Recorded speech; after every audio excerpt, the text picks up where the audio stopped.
So good afternoon students, screen दिखाई दे रही है आप सबको? Yes ma'am. ओके, आवाज क्लियर है मेरी? Yes ma'am. यहाँ पे बारिश हो रही है, सो हो सकता है कि नेटवर्क इशू हो जाए, ठीक है? तो बता दीजिएगा।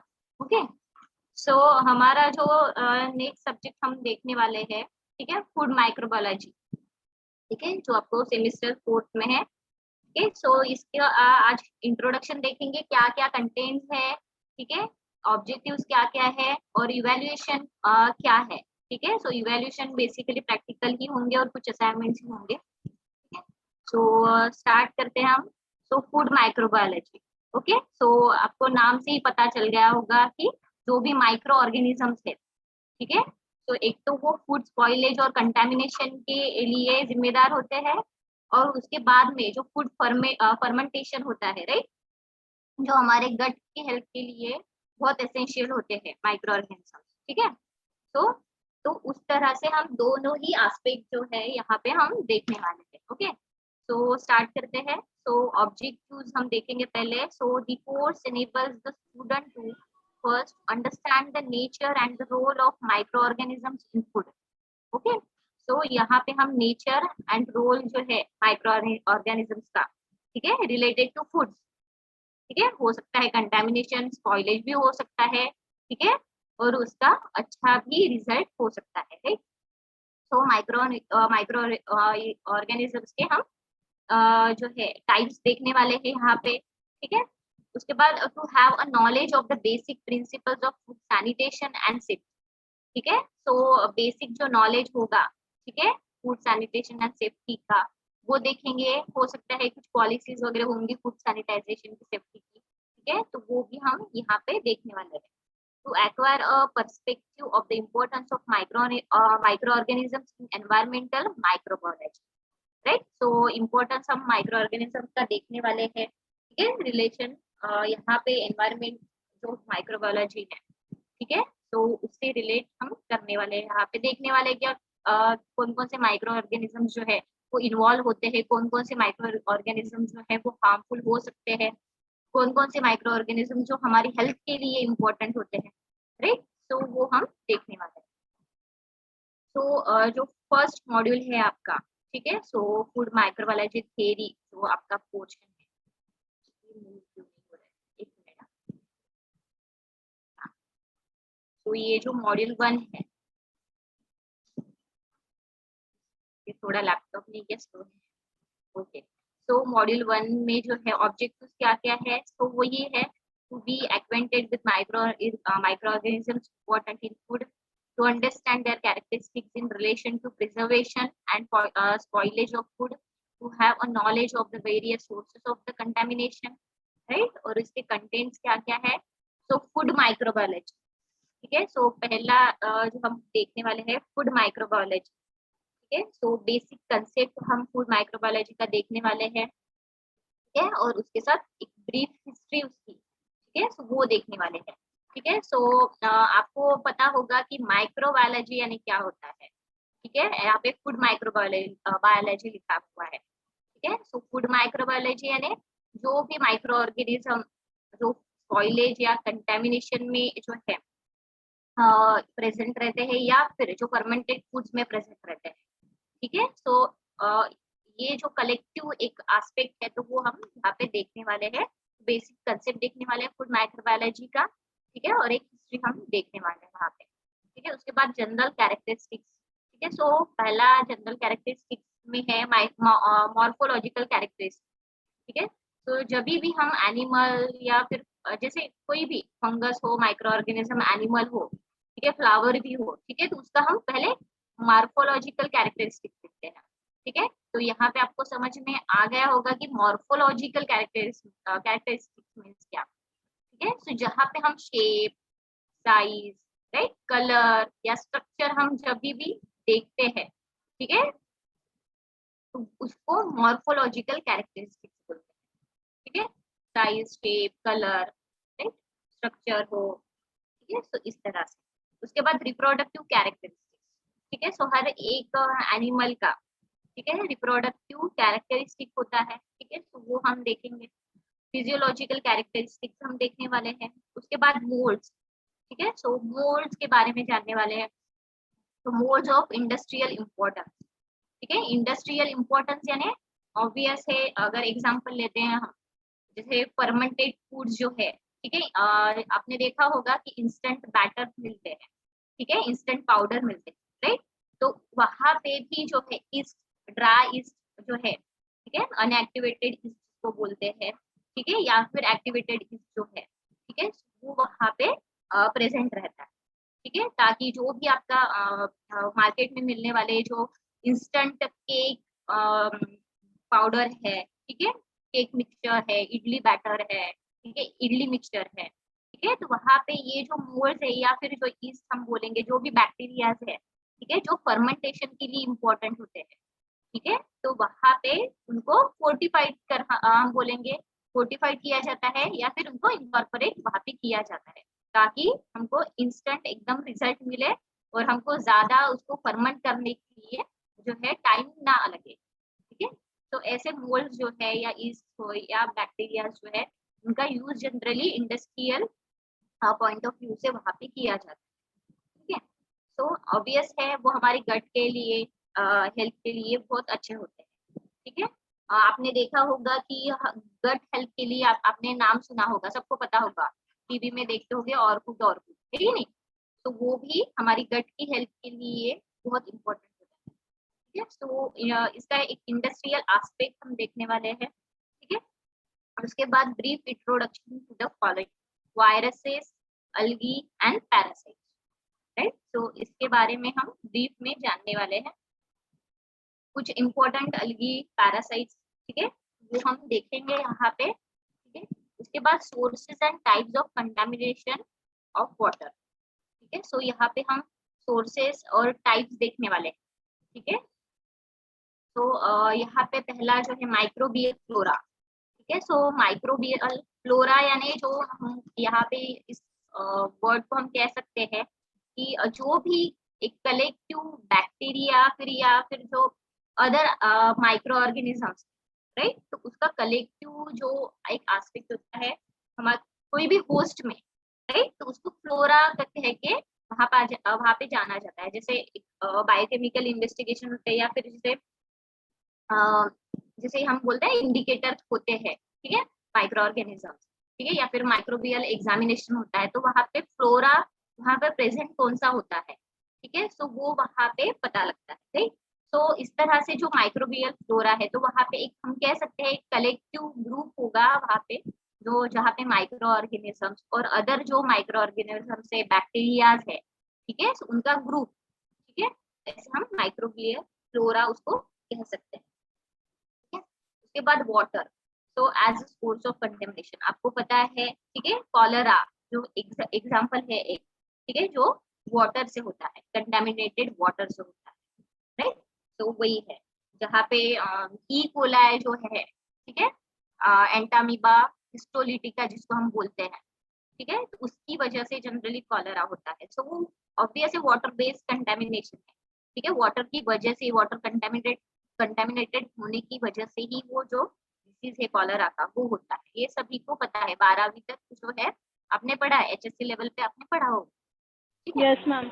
या तो वो हम देखेंगे, यहाँ पे भी है क्योंकि आपका जो एरिया है पूरा डाइटिशियन का जो आप बोल सकते हो, ये फूड से रिलेटेड एरिया है, तो आपको सभी चीजें जानना बहुत जरूरी है। वहां पे आपने बेसिक थोड़ा देखा था ऊपर ऊपर, ठीक है, तो यहाँ पे आप थोड़ा डिटेल में जानोगे बस।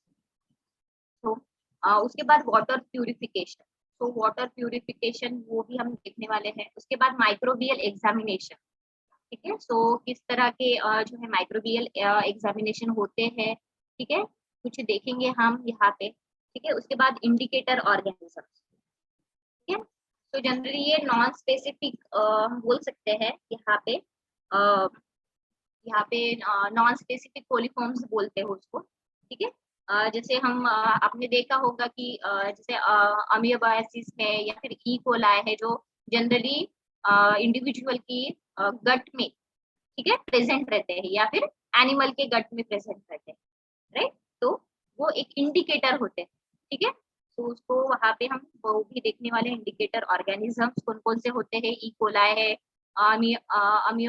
अमियोबाइसिस है, ठीक है। तो जो कोलोन इन्फेक्शन में जो है और प्रेजेंट रहता है, ठीक है, तो वो हम देखने वाले हैं, ठीक है। जनरली जो कॉलरा है, ठीक है, तो वो वाटर बेस्ड है, ठीक है। उसके बाद अमियोबाइसिस है, तो वो एंटामीबा हिस्टोलिटिका इसकी वजह से जनरली वो होता है, ठीक है। सॉरी, मैंने एकदम कॉलरा को वो एंटामीबा हिस्टोलिटिका कह दिया था, ठीक है। तो वो अमियोबाइसिस का है, ठीक है। तो वो थोड़ा ध्यान भी हम वैसे पढ़ेंगे ही, ओके। उसके बाद है वाटर बॉर्न इलनेस, राइट। तो वाटर बॉर्न इलनेस जो है, तो वो हम देखने वाले ऑब्वियस है। वाटर बॉर्न इलनेस जो मैंने पहले भी कहा कॉलरा है, ठीक है, जहाँ पे जो साइंस एंड सिम्टम्स होते हैं, जो मेन डायरिया होता है, डिहाइड्रेशन होता है, राइट। उसके बाद जो अगर सेकंड एग्जांपल वो भी हमने लिया अमियोबाइसिस, ठीक है, जो कोलोन इन्फेक्शन होता है एंटामीबा हिस्टोलिटिका की वजह से होता है, right. So these are the water borne illnesses, right. तो ये हम देखने वाले हैं। तो माइक्रोबियल फ्लोरा, ठीक है, ऑब्वियस है। माइक्रोबियल फ्लोरा यानी कौन सा माइक्रो ऑर्गेनिज्म जो है वो वहाँ पे जो उस डिसीज के लिए, ठीक है, वहाँ पे प्रेजेंट रहता है या इम्पोर्टेंट है, ठीक है। उसके बाद सोर्सेज जो है कंटेमिनेशन के, वो कौन कौन से होते हैं। जैसे कॉलरा होता है वाटर वाटर से रिलेटेड, राइट। सो वो हम देखने वाले हैं कौन कौन से डिसीज, उसके सोर्सेज क्या क्या होता है कंटेमिनेशन, ठीक है। उसके बाद कंटेमिनेशन के जो सोर्सेस हम देखने वाले हैं, ठीक है। तो उसके बाद में हम देखने वाले कि कंटेमिनेशन किस वजह से भी हो सकता है, ठीक है। तो यहाँ पे दिया है सीवेज, राइट। सो यहाँ पे हम सीवेज में introduction sewage as source of contamination, ठीक है। सो वो हम देखने वाले हैं। उसके बाद सीवेज ट्रीटमेंट, ठीक है। तो इसको ब्रीफ में देखने वाले, ये मेरे लिए सीवेज जो है थोड़ा नया टॉपिक है, ठीक है। एयर बॉर्न और वाटर बॉर्न ये हमने पढ़ा था, ठीक है। उसके बाद एयर माइक्रोफ्लोरा, ठीक है। सो एयर, ठीक है। सो एयर माइक्रोफ्लोरा यानी एयरबॉर्न जो डिसीज होते हैं, ठीक है, एयरबॉर्न या फिर वाटरबॉर्न जिसको हम बोलते हैं। सो एयरबॉर्न जो डिसीज होते हैं, तो उसमें कौन से माइक्रो ऑर्गेनिजम्स प्रेजेंट रहते हैं, ठीक है। सो वो हम देखने वाले हैं। और फिर उसके बाद में जो उसकी जो भी माइक्रो ऑर्गेनिजम्स है, ठीक है, एयर से रिलेटेड, उसकी वजह से फिर कौन से डिसीज हम होते हैं या फिर उसके सोर्सेस कौन कौन से है कंटामिनेशन के, ठीक है। सो वो हम देखने वाले हैं। सो ऑब्वियस है सोर्सेस यानी एयर ही होगा, ठीक है, वाटर में वाटर ही होगा, राइट। सॉइल भी, सॉइल कंटामिनेशन भी होता है, ठीक है, वहां पे सॉइल होता है, ठीक है। तो उसके बाद में अदर सोर्सेस ऑफ कंटामिनेशन, ठीक है। उसके बाद जो यहाँ पे है ह्यूमन पेस्ट, ठीक है, एनिमल्स है, बर्ड्स है, एंड इनएनिमेट ऑब्जेक्ट्स, ठीक है, इनएनिमेट ऑब्जेक्ट्स वहाँ पे, ठीक है। तो वो हम देखेंगे। उसके बाद food safety, so basic concept of physical, chemical and biological hazard associated with food. तो ये बेसिक एक कंसेप्ट हम देखने वाले हैं। उसके बाद सैनिटाइजेशन इन फूड सर्विस, ठीक है। सो सैनिटाइजेशन इन फूड सर्विस यानी जैसे आपने देखा होगा, जैसे अगर आपका ही एग्जांपल लेते हैं हम, आपसे ही आपके सब्जेक्ट से रिलेटेड, तो कैंटीन्स है, ठीक है, रेलवे की कैंटीन्स है, होटल्स है, राइट। तो यहाँ पे इस जगह पे सैनिटाइजेशन किस तरह का होना चाहिए, ठीक है।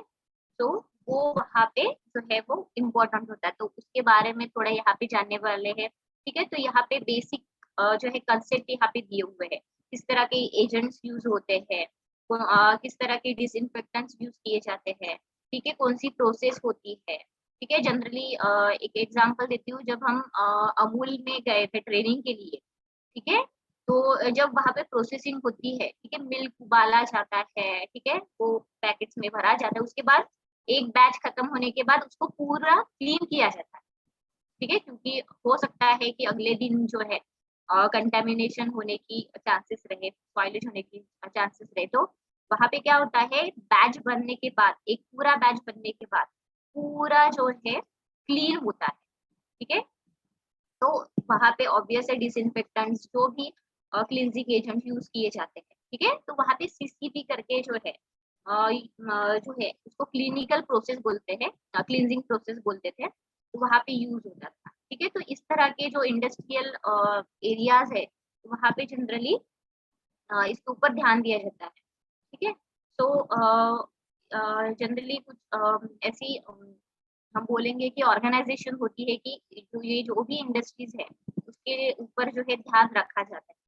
ठीक है, ताकि उनकी वजह से जो अदर इंडिविजुअल्स है जहाँ पे वो फूड जो है प्रोवाइड होने वाला है, ठीक है, ट्रांसफर होने वाला है, तो उनकी वजह से वहां पे उनको कुछ नुकसान ना हो। ठीक है, तो प्रॉपर केयर वहां पे जो है सैनिटाइजेशन या फिर हम बोलेंगे क्लींजिंग प्रोसेस का जो यूज करके, ठीक है, प्रॉपर क्लीनलीनेस जो है वो वहां पे फॉलो किया जाता है, प्रॉपर हाइजीन जो है वो वहां पे फॉलो किया जाता है।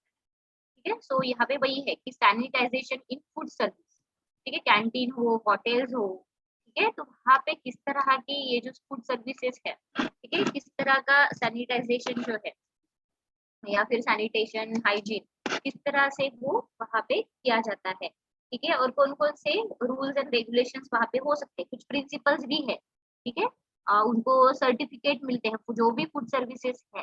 ठीक है, तो हमेशा जब ऑडिट वगैरह होता है या फिर जब कमिटी आती है, ठीक है, तो क्लीनलीनेस है क्या वो देखने के लिए वो जनरली वहाँ पे आती है, फिर उनको वहाँ पे सर्टिफिकेट्स दिए जाते हैं।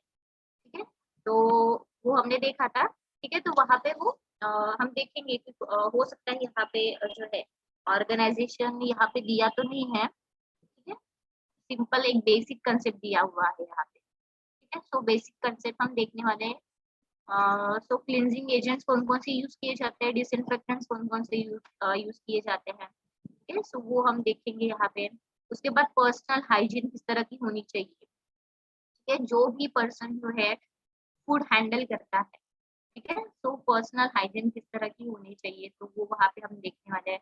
उसके बाद cleanliness with regard to hand habits, working attire, clothes, jewellery, right, तो ये वहाँ पे देखने वाले हैं। ठीक है, सो एक एग्जांपल करके अगर यहाँ पे हम बोलेंगे कि पर्सनल हाइजीन की अगर बात करें, ठीक है, तो जब भी एक आपका ही एग्जांपल देती हूँ कि जब भी आप कॉलेज में जब प्रैक्टिकल करते हो, ठीक है, सो आपको पता है मैंने पहले भी रूल्स में कहा था कि जब भी आप कुकिंग करते हो, राइट, आपके हाथ में वॉच नहीं होनी चाहिए, नेल्स बड़े हुए होने नहीं चाहिए। ठीक है, नेल्स में नेल पॉलिश नहीं होनी चाहिए, राइट, जो नेल्स है उसमें कुछ किसी भी तरह की गंदगी नहीं होनी चाहिए। तो ये सारी चीजें जो है, ठीक है, हाइजीन, प्रॉपर पर्सनल हाइजीन जिसको बोलते हैं, ठीक है, तो वो प्रॉपरली वहां पे होना चाहिए।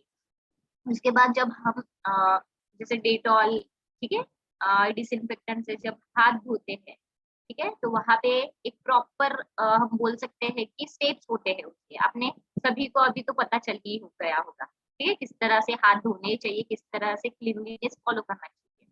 ठीक है, हाथों को कैसे क्लीन रखना चाहिए। ठीक है, तो ये सारी हम बोल सकते हैं हैंड हैबिट जो बोलेंगे, ठीक है, तो वो यहाँ पे भी फॉलो की जाती है जो भी फूड सर्विसेज।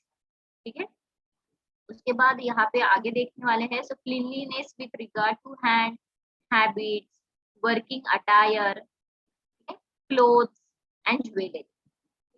उसके बाद health of a food handler, ठीक है, ऑब्वियस है, फूड हैंडलर जो है उसकी हेल्थ भी इम्पोर्टेंट है। ठीक है, बीमार होके जब वो फूड प्रिपेयर करता है, ठीक है, तो वो अलाउ नहीं होता है फूड सर्विस सिस्टम में। ठीक है, या फिर हम घर में भी हम देखें तो हम ऐसी हालत में कभी नहीं कर सकते, क्यों, क्योंकि हो सकता है कि जो भी हमारे घर में पर्सन होते हैं, ठीक है, तो वो भी इन्फेक्टेड हो जाए। ठीक है, इसी तरह फूड सर्विसेज सिस्टम का भी वहाँ पे भी ऐसे ही होता है। ठीक है, प्रॉपर केयर वहाँ पे ली जाती है। उसके बाद वहाँ पे HACCP principles, need and benefit. ठीक है, तो यहाँ पे HACCP प्रिंसिपल जो मैंने CCP कहा था, ठीक है, तो ये एक टर्म होती है क्लीनलीनेस की, जो रिलेटेड होती है जहाँ पे फूड सर्विसेज एस्टेब्लिशमेंट होती है। ठीक है, वहाँ पे तो ये हम देखने वाले उससे रिलेटेड जो है हम प्रिंसिपल्स देखने वाले हैं। जस्ट वेट, एक मिनट है, एक मिनट।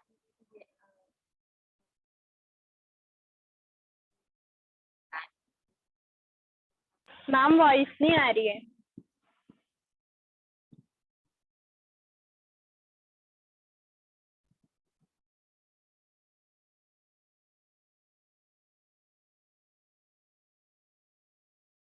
हाँ, अभी आवाज आवाज आ रही है, ठीक है। Yes, yes ma'am. मैम। हाँ हाँ। Yes, सो यहाँ पे हम देखने वाले हेल्थ ऑफ फूड हैंडलर, ठीक है। सो वो वहाँ पे प्रॉपर होनी चाहिए जब भी फूड सर्विस एस्टेब्लिशमेंट में जब फूड हैंडलर काम करता है, ठीक है। सो उसकी हेल्थ भी अच्छी होनी चाहिए, नहीं तो उनको अलाउ नहीं किया जाता वहाँ पे, ठीक है। पर अभी आप देखोगे कि बिजनेस की वजह से या फिर पैसे कमाने की वजह से उतना प्रॉपर ध्यान नहीं दिया जाता। पर अभी भी कुछ ऐसी इंडस्ट्रीज है, ठीक है, जो उनकी क्वालिटी के ऊपर ही जो है उनका नाम है सबसे ज्यादा। अगर आप लोकल देखोगे होटल्स वगैरह, तो वहां पे उतना क्लीनलीनेस फॉलो नहीं किया जाता, ठीक है। पर उनको भी उनके भी रूल्स होते हैं, पर वो फॉलो नहीं करते, ठीक है। जब एक आध बार ऑडिट होता है, ठीक है, या फिर कम्युनिटी बैठे, तभी वो तभी ही उनको क्या बोलते हैं, नींद खुलती है उनकी, ठीक है। ऐसा नहीं होना चाहिए, ठीक है। पर ऐसा होता है जो लोकल या फिर हम बोलते हैं कि छोटे होटल्स होते हैं, तो वहां पे ऐसे काम किए जाते हैं। पर जो बड़े बड़े होटल्स है, ठीक है, जो हमेशा क्वालिटी मेंटेन करते हैं, वो हो या फिर फूड इंडस्ट्रीज हो, कोई भी, जैसे नेस्ले है, कैडबरी है, राइट। तो वो भी अच्छे से फॉलो करते हैं, अमूल है, ठीक है। तो ये जो इंडस्ट्रीज है, ठीक है, तो यहाँ पे प्रॉपर हाइजीन जो है वो फॉलो किया जाता है, ठीक है। तो हाँ, तो ये है कि हेल्थ ऑफ फूड हैंडलर, ठीक है। सो वो इम्पोर्टेंट होती है।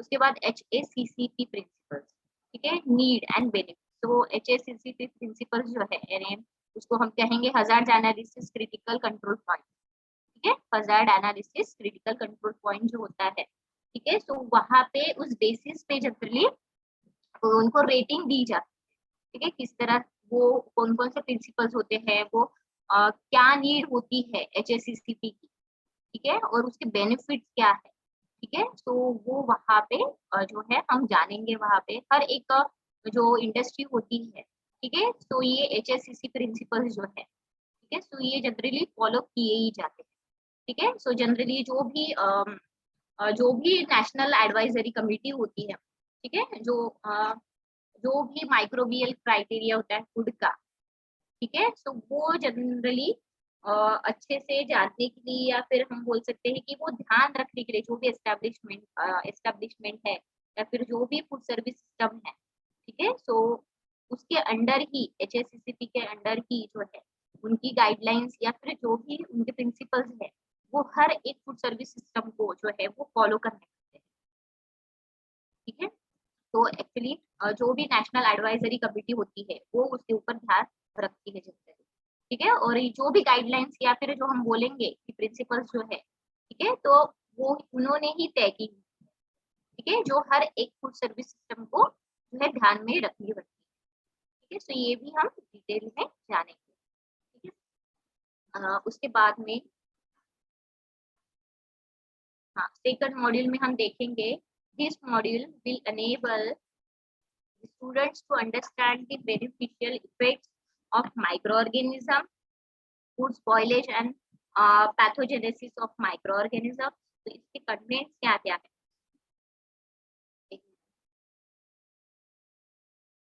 उसके पहले यहाँ पे जो है असाइनमेंट में जो है, तो जो इवेल्युएशन है तो 25 मार्क्स का है, ठीक है। सो वहाँ पे असाइनमेंट्स होंगे और प्रेजेंटेशन होंगे, ठीक है, इधर और है यहाँ पे, ठीक है।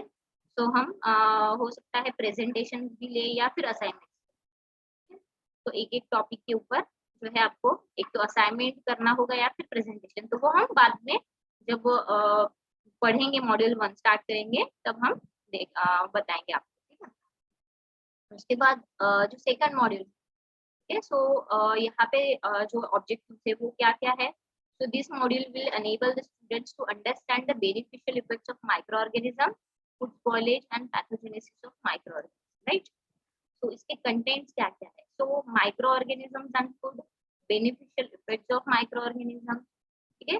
तो यहाँ पे हमको रिलेशन देखना है माइक्रोऑर्गेनिजम्स और जो फूड है उसका, ठीक है। कौन कौन से जो माइक्रोऑर्गेनिजम्स है, ठीक है, सो जो कमर्शियली जनरली यूज होते हैं, ठीक है, सो वो हम देखेंगे, जैसे ईस्ट है, कुछ बैक्टीरिया है, मोल्ड्स है, राइट। तो वो उस तरह से हम देखेंगे आपको पता होगा कि जो भी माइक्रो ऑर्गेनिजम्स है, ठीक है, तो वो आपको पता होगा एंटीबायोटिक्स में भी उनका यूज होता है, राइट।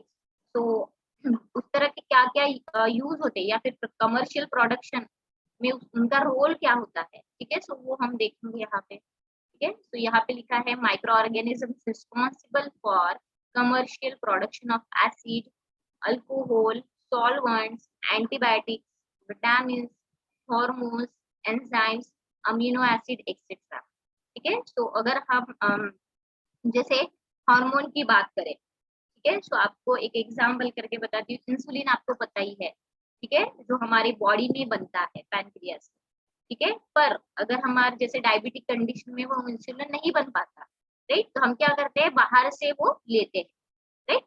तो वो भी जो इंसुलिन जो मिलता है, तो वो बनाने के लिए माइक्रो ऑर्गेनिज्म जो है, ठीक है, तो वो वहां पे लिए जाते हैं, ठीक है। कुछ ह्यूमन से लिए जाते हैं, ठीक है, और कुछ एनिमल से भी लिए जाते हैं, ठीक है। तो जनरली वो कॉम्बिनेशन होते हैं। इस तरह से जो है कमर्शियली किस तरह से माइक्रो ऑर्गेनिजम्स का यूज होता है, तो वो हम देखेंगे। उसके बाद microbial fermentation and role of micro organisms in food fermentation, ठीक है। सो यहाँ पे माइक्रोबियल फर्मेंटेशन, ठीक है, क्या होती है, किस तरह की होती है, किस किस फूड में होती है, ठीक है। कौन कौन से माइक्रो ऑर्गेनिजम्स का कौन कौन सी जो है जैसे फूड्स है, जैसे ब्रेड है, कर्ड है, ठीक है, जो भी फर्मेंटेड फूड्स है, ठीक है।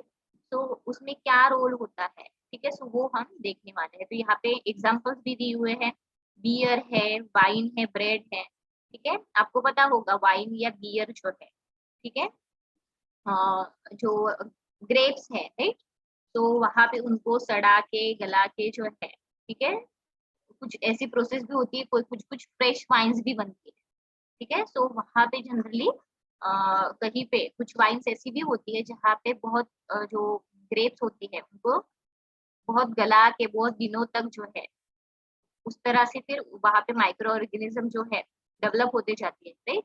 उसका फिर यूज वहां पे वाइन बनाने के लिए जनरली किया जाता है, ठीक है। यानी उसको एजिंग प्रोसेस होती है जनरली वो वाइन से, आपने देखा होगा कि डिस्कवरी में वगैरह आपने देखा होगा बहुत दिनों तक जो है वो बंद करके रखते हैं वाइन को और फिर वो यूज में लाते हैं, ठीक है। तो वो एजिंग प्रोसेस जनरली होती है। उसके बाद ब्रेड, ठीक है, सो ब्रेड में आपको पता ही है ईस्ट का यूज किया जाता है, ठीक है, एक्टिवेटेड ईस्ट आप बोलोगे, मार्केट में इजीली अवेलेबल होती है, ठीक है। So, उसका यूज यहाँ पे किया जाता है। सो उसका रोल क्या होता है। उसके बाद इंडियन पिकल्स, ठीक है, सो इंडियन पिकल्स एक ऐसा फूड है जहाँ पे नेचुरली जो है, ठीक है, फूड फर्मेंट होता है और जो हमारे गट की हेल्थ के लिए बहुत बेनिफिशियल होता है, राइट। पर कुछ कुछ ऐसे डिसीज कंडीशन होते हैं, ठीक है, हार्ट डिसीज है जहाँ पे हम ऑयली जो है वो नहीं खा सकते, या फिर जैसे बीपी है, ठीक है, हमारी इंडियन पिकल में सॉल्ट का जो है यूज सबसे ज्यादा होता है, एज अ प्रिजर्वेटिव सॉल्ट है, राइट। तो इसकी वजह से जनरली कुछ डिसीज ऐसे होते हैं जहाँ पे हम नहीं दे सकते, ठीक है।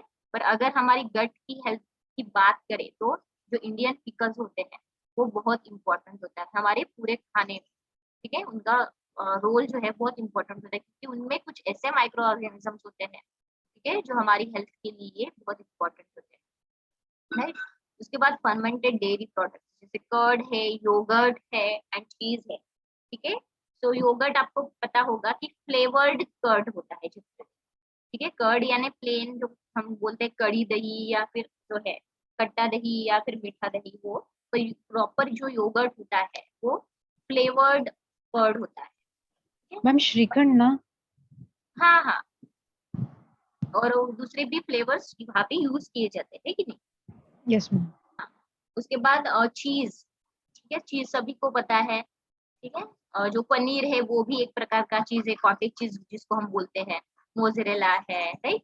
तो ये चीज वहाँ पे भी जो है माइक्रो ऑर्गेनिज्म जो है, ठीक है, ऑब्वियस है वो फर्मेंटेशन जो प्रोसेस होती है जो माइक्रो ऑर्गेनिज्म है वो डेवलप होती जाती है। और आपको पता है चीज जो है कितने सालों तक भी रखा जाता है, राइट, एजिंग जो प्रोसेस होती है तभी फिर बाद में वो यूज में लाया जाता है, ठीक है। यानी कितने सारे डिफरेंट टाइप से चीज है। उसके बाद विनेगर, राइट। तो जो विनेगर है जो हम बोल सकते हैं इंडियन पिकल्स में भी जनरली यूज होता है, राइट। और जो एज ए प्रिजर्वेटिव करके भी उसको यूज किया जाता है। उसके बाद जो विनेगर है, ठीक है, कोई कोई जो है अभी चाइनीज फूड में जनरली ज्यादा यूज होता है। ठीक है, उसके बाद इंडियन फर्मेंटेड प्रोडक्ट्स, इडली है, ढोकला है एंड खमन, ठीक है। So these are fermented food, obvious है हम उसको पहले हम फर्मेंट करने के लिए रखते हैं एक दिन पहले, ठीक है। जो माइक्रो ऑर्गेनिज्म से वो डेवलप होते हैं, ठीक है। उसके बाद ही जो है फ्लफी बैटर जो है हम बोल सकते हैं, ठीक है, वो बन पाता है इडली के लिए, राइट। तो इस तरह का जो है फर्मेंटेड फूड्स का क्या इम्पोर्टेंस है, ठीक है, और जो माइक्रो ऑर्गेनिज्म है उसका मेन रोल क्या है, तो वो हम देखेंगे यहाँ पे, ठीक है। उसके बाद food spoilage and food borne disease, so ma'am यहाँ पे है। हाँ एक्सक्यूज बोलिए। मी मैम, मैम खमान मतलब? अरे खमन यानी एक्चुअली जो ढोकला रहता है ना उसी का ही रहता है। फर्मेंटेड। हाँ हाँ, सो फर्मेंटेड ही रहता है, पर एक्चुअली जैसे ढोकला होता है ना उसका चूरा करके वगैरह नहीं क्या, वो भी वहां पे किया जाता है। फिर वहां पे मैंने पोमोग्रेनेट वगैरह डाल के उसको जो है सर्व वगैरह किया जाता है। कोई गुजराती नहीं है क्या यहाँ पे, उनको पता होगा, ठीक है। मैम यस जैसे मैम, वो मैं खमन बनाती ढोकला हूँ। बोलते हैं। हाँ हाँ मैम बोलिए, कौन बोल रहा है। Ma'am ma'am Chitrangani. हाँ मैम हाँ जैसे चित्रांगनी। वो जो मैम मिश्रण वगैरह मिलता है, तो मैम जैसे उसमें खमन ढोकला लिखा रहता है, तो मैम तो हाँ हाँ, ढोकला तो समझ जाता है कि जब हम बनाते हैं उसको हम ढोकला बोलेंगे, पर खमन फिर मैम जो हम उसको प्रिपेयर करते हैं वो है क्या नहीं मिश्रण? नहीं, ढोकला प्रिपेयर करने के बाद ही वो ढोकला हो जाता है ना। खमन यानी एक्चुअली क्या होता है, ढोकला का ही यानी जैसे ढोकला बन जाता है, ठीक है। हाँ उसके बाद यस उसको मैम। नहीं क्या जो है मिक्सी में पीस के, वैसे वो मिक्सी में नहीं पीसते हैं, और वैसे ही उनका कुछ प्रोसीजर होता होगा। और जैसे ढोकले का बैटर होता है, जैसे ढोकला बन जाता है ना, तो हम ऐसे कह सकते हैं कि ढोकला ढोकला का चूरा करके नहीं क्या वहां पे यस मैम। पोमोग्रेनेट वगैरह उसको जो भी सेव होती है, ऑनियन होती है, उसका वो उसको उसके साथ वो सर्व करते हैं चटनी वगैरह नहीं क्या, तो वो ओके खमन मैम। कहलाता है। हाँ मुझे ओके मैम, मैम। हाँ हाँ बोलिए। मैम एक्चुअली जो फ्लोर यूज करते हैं ना हम ढोकला बनाने के लिए, हाँ हाँ हाँ जो चने वाला जो फ्लोर यूज करते हैं हम लोग, उसको हाँ, मैम ये बोलते हैं खमन। इंस्टेंट वाला ऐसे बोल रहे हो। नो मैम, जो हम हाँ लोग जो बैटर यूज करते हैं ढोकला बनाने के लिए, और उसमें जो फ्लोर यूज करते हैं ना हम, हाँ, अच्छा अच्छा, हाँ हाँ, फ्लोर को उसको भी खमन खमन। कहते हैं क्या। बेसन। यस मैम, उसी अच्छा, को खमन बोलते हैं। चना चना ये है। नहीं हाँ उसको मैम। भी बोलते हैं, पर वहां पे भी नहीं क्या, जो ढोकला का दूसरा बैटर होता है जहाँ से खमन बनाया जाता है, ठीक है, खमन ढोकला जो बोलते हैं, तो उसको भी खमन ही कहा जाता है एक्चुअली। तो वो भी बैटर फर्मेंटेड ही होता है, उसका भी वही है। तो मैम मैम उसको उसके पहले दिन ही भिगोया जाता है उसको अच्छे से फर्मेंट होने के लिए, मतलब वो अच्छे से स्पॉन्जी हो जाए। हाँ हाँ, तो इसलिए वो जो आपने देखा होगा पता नहीं, मेरे एक फ्रेंड थे तो उसने लाया था खमन नहीं क्या, वो बोले खमन ढोकला, तभी मुझे पता नहीं चला। ऐसे हम देखते नहीं ना, हम कैसे अपनी फूड पे स्टक करके रहते हैं ही नहीं, तो वही है। तो इसकी वजह से तो वही है कि ढोकला ही होता है, ठीक है। खमन एक्चुअली वो खमन ढोकला एक ही है, पर कभी कभी वो जो चूरा बना के फिर उसको डेकोरेट करके जब वो खाते हैं तो उसको जनरली खमन बोला जाता है। पर अगर आप देखोगे instant batter sorry instant powder जो मिलते हैं वहां पे खमन ढोकला ही लिखा होता है। यहाँ पे पता नहीं कि वो अलग अलग दिया हुआ है, ठीक है। मैम, तो हाँ हाँ बोलिए। मैम एक्चुअली वो जो चने का जो फ्लोर यूज करते हैं ना ढोकला बनाने के लिए, हाँ हाँ हाँ हाँ उसको खमन बोलते हैं, तो इसलिए वो ढोकले का नाम खमन ढोकला हो गया है, क्योंकि वो हाँ दाल यूज करते हैं इसलिए। हाँ, क्या मुझे लगता है यानी लग रहा है कि इंस्टेंट जो है वो पाउडर जो मिलता है उसको कहते होंगे, राइट, हाँ या मैम, वही जो बैटर। जो। मैम, हाँ मैम जो जानवी ने भी बताया ना मैम वो भी राइट है, और जो आप हाँ बोल रहे हैं वो हाँ भी राइट है। हाँ हाँ, नहीं बराबर है, मैम पर एक ही मतलब हो गया, एंड वही हो गया मैम, यहाँ पे वो एक ही नाम है बट यहाँ पे उन्होंने एंड लिखे, एंड नहीं चाहिए। हाँ हाँ बराबर है, हाँ राइट यस मैम। राइट। ये भी मुझे खमन ढोकला पहली बार पता चला। ठीक है, कोई बात नहीं, अच्छा है, ठीक है। Yes ma'am. सो इसका इसके भी हम देखने वाले हैं, ठीक है। उसमें रोल क्या क्या होता है एक्चुअली। इडली जो है वो इंडिविजुअली हम देखने वाले, ढोकला, खमन, ठीक है, तो वो इंडिविजुअली देखने वाले हैं। उसके बाद food spoilage and food borne disease, ठीक है। So contamination and spoilage of cereals, grains and cereal products, ठीक है। उसके बाद contamination and spoilage of meat and meat products, right. तो आपको अगर पता होगा कि जैसे पल्सेस है, तो आपने एक देखा होगा कि लैथेरिज्म करके जो है, ठीक है, जनरली अगर फूड अगर सॉरी जो पल्सेस है वो स्पॉइल हो गए, ठीक है, सो वो एक खेसरी दाल बोलते हैं, तो वहां पे जनरली वो पाया जाता था, ठीक है। so उसके वजह से लैथेरिज्म जो है वो होता था, ठीक है। सो ऐसे कुछ जो है सीरियल्स है, ग्रेन है, वो भी जो है खराब हो जाते हैं, ठीक है। सो वो हम देखने वाले, उससे रिलेटेड कौन कौन से डिसीज होते हैं, ठीक है। उसके बाद contamination and spoilage of meat and meat products, ठीक है। तो अगर आप मीट की बात करो या फिर जो है चिकन की बात करो, तो आपको पता होगा जो नॉनवेज खाते हैं, ठीक है। तो ये मैंने पढ़ा था, ठीक है। तो जो पिंकिश कलर का होता है वो वहां पे फ्रेश माना जाता है पीस, ठीक है, जो पिंक कलर का दिखता है जनरली, ठीक है। तो वो एक पहचानने का तरीका होता है कि मीट जो है फ्रेश है कि नहीं। तो पिंक कलर की अगर उसकी स्किन हमको दिखाई देती है तो मीट जो है वो फ्रेश होता है। उसके बाद contamination and spoilage of milk and milk products, ठीक है। तो आपने देखा होगा कि जो चीज वगैरह होता है उसके ऊपर ब्लैक कलर की या फिर ग्रीनिश कलर की जो है फंगस जो है, जिसको हम मराठी में बुरशी बोलते हैं, राइट। तो वो वहां पे आ जाती है ड्यू टू जो ह्यूमिडिटी की वजह से, ठीक है, या फिर ज्यादा गर्मी होने की वजह से वो वहां पे चढ़ जाती है, ठीक है। और प्रॉपर जो हैंडल नहीं, वो हाइजीन मेंटेन नहीं हुई, ठीक है, तो उसकी वजह से भी वो स्पॉइलेज हो जाता है। उसके बाद फूड पॉइजनिंग एंड इन्फेक्शन, सो उसके डेफिनेशन हम देखने वाले हैं। फूड पॉइजनिंग मीन्स क्या होता है, ठीक है। उसके बाद डिफरेंशिएशन यहाँ पे हम करने वाले हैं, ठीक है। So food poisoning and infection, ठीक है। उसके बाद सैल्मोनेला एंड बोटुलिज्म। कोई बताएगा बोटुलिज्म यानी क्या होता है? अगर जो है मैम 12 बैक्टीरियल इन्फेक्शन। है ना ये? बोली, हेलो। मैम बैक्टीरिया बैक्टीरिया है ना मैम, ये बोल्टोलिज्म?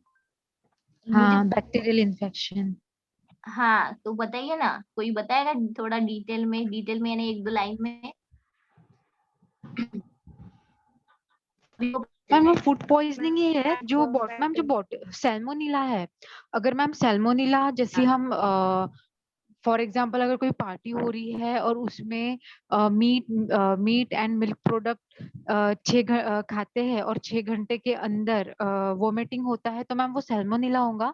और बोटुलिज्म में भी सेम फूड रहेगा, और उस प्लस बोटुलिज्म में अगर चाइनीज राइस वगैरह या चाइनीज फूड खाकर 8 से 12 घंटे के अंदर वो वोमिटिंग हो रहा है, तो वो बोटुलिज्म रहेगा। Very good, very good. और कोई ईगला एंड एस और एस के बारे में बताएगा? इकोला, मैम ई कोलाइटिस इससे वाला मैम कोलाए ये बोलते हैं। डायरिया ही आएगा। हाँ बोलिए। एंड हाँ, E coli and S aureus ma'am diarrhoea type ही होगा। और एस, एस ऑरियस भी हेलो मैम। भैया आवाज आ रही है आपको? हाँ मैम, आवाज आ रही हाँ है। हाँ हाँ, तो एस और एस में क्या होगा? मैम वो भी ये डायरिया का ही, लाइक डिसेंट्री। मैम उससे बोल रेस्पिरेटरी रहे हैं ये। हो सकता है डिफेक्ट। तो ये हम डिटेल में ही जानने वाले हैं, ठीक है। तो ये हमारा जो है हम introduction देखा, उसके बाद हम नेक्स्ट क्लास में भी लेंगे। सो जो कंप्लीट है आपका MNT जो है, ठीक है, सो वो हम देखेंगे आज पहला module थोड़ा। उसके बाद जो है ये जो है फूड माइक्रोबायोलॉजी कल से हम स्टार्ट करें, ठीक है। सो यहाँ पे अभी स्टॉप करते हैं, ठीक है। चलो नेक्स्ट क्लास में हम मिलते हैं। Okay ma'am, okay, thank you ma'am. Yes ma'am. हाँ, बाकी का बाद में देखते हैं। हाँ, ओके।